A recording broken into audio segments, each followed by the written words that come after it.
going on, FishTankTV.com and YouTube? You see that little piece of plastic? It's called a refugium. Alright, it probably would cost more to make a 10-gallon tank than that little piece of plastic.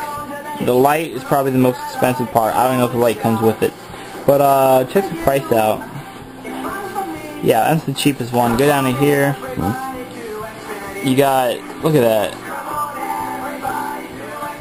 For a little piece of plastic. For some fucking plastic. You expect me to pay 500 bucks for some plastic?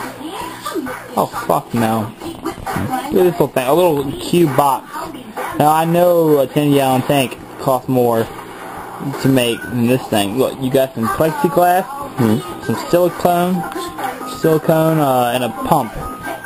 That's probably what, 20, can't be over $70. Hank, I am so embarrassed about last night.